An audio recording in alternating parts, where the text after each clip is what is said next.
morning. So this essay that I'm going to be reading, I don't know if David knew this when he assigned this to me, but the writer and I grew up in Nigeria about the same time. And the story, the actual article, what she talked about the Biafra War, we both experienced Biafra War. The only difference is that we experienced it from different lenses. She experienced it from the east side of the country, where the war was actually being fought. I experienced it from the west. So it was very interesting to read what she wrote and the lens through which she saw it.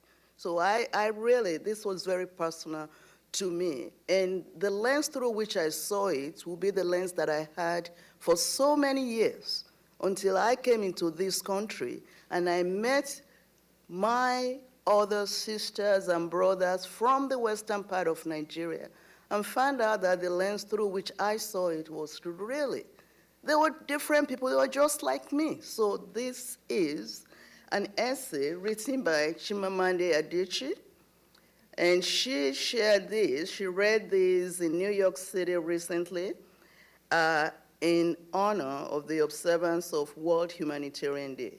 Here is the full transcript. Distinguished guests, ladies and gentlemen, good evening. I'm very honored to be here. In 1967, about 50 years ago, my parents lived in Nsukka, a university town in eastern Nigeria. They had two small children, a house, a car, friends, a stable life. Then the Nigerian Biafra War started. Only days later, my parents heard the sound of shelling and gunfire, so frightening, so close that they had very little time to pack anything before they ran. They left almost all their belongings behind. They ended up in another town, a town already very crowded.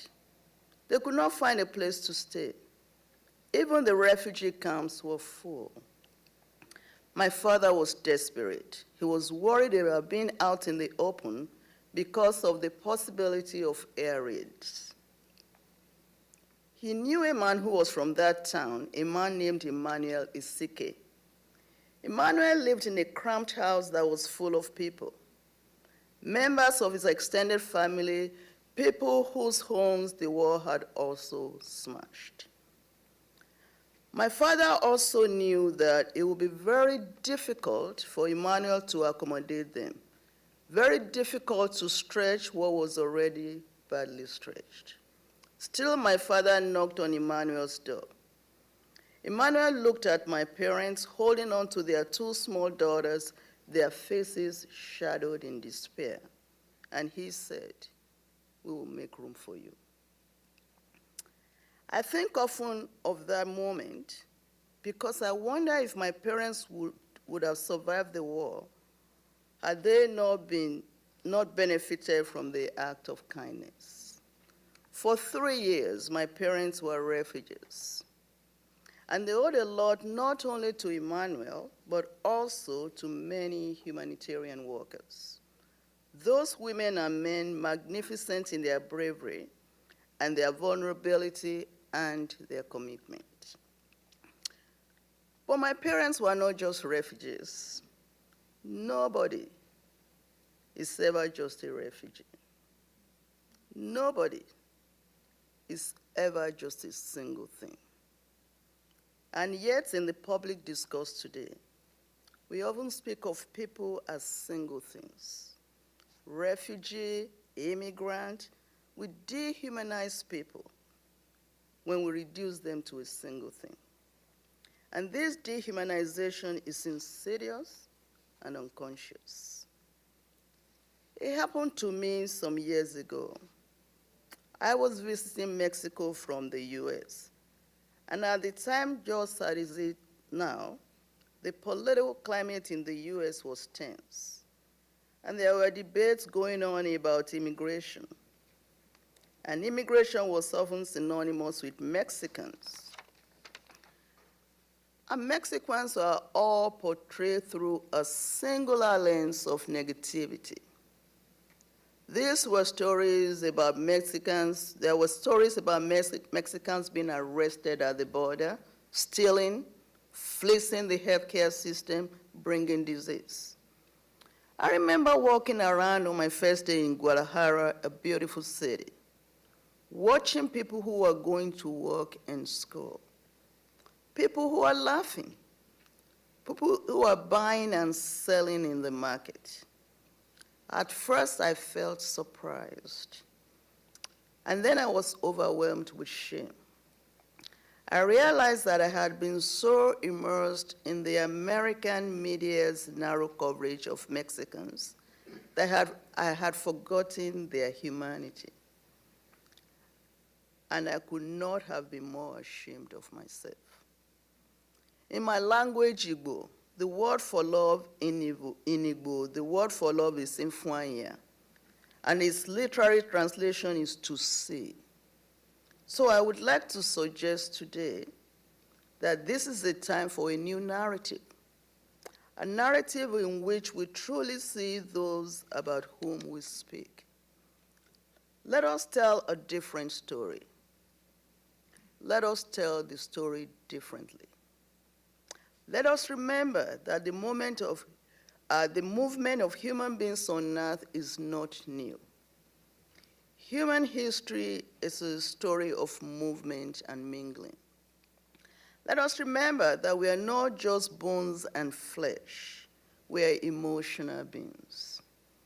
We all share a desire to be valued, a desire to matter. Let us remember that dignity is as important as food. When we speak of people who are in need, let us speak not only of their need, but also of what they love, what they resent, what wants their pride, what they aspire to, what makes them laugh. Because if we do, then we are reminded of how similar we are in the midst of our differences. And we are better able to imagine ourselves in the same situation as those in need. We cannot measure our humanity, but we can act on it. Our humanity is that glowing center in all of us. It is what makes us speak up about an injustice, even when that injustice does not personally affect us. It is what makes us aware that we are better off if our fellow human beings are better off. It is what made Emmanuel, in his cramped home full of relatives, still open his door to my parents and say, "We will make room for you." I'm not making the simplistic suggestion that all borders must be completely open, because that is impractical. There might not be enough room for everyone, but there is certainly room to do more. There is room to honor more commitments, room to bridge the divide between what has been promised and what has been accomplished. Emmanuel would have said no to my parents. Emmanuel could have said no to my parents, and he would have been understandable, and he would have had understandable reasons for saying no. But he chose to say yes. And his reason for saying yes was his humanity. We can create room for people. And today, in this world that has been scarred by so much suffering, creating room for people is not only doable, it is a moral imperative. It is the moral imperative of our time. And I would like to end with some words from the poet Samuel Coleridge. Work without hope draws nectar in its sieve, and hope without an object cannot live. Thank you.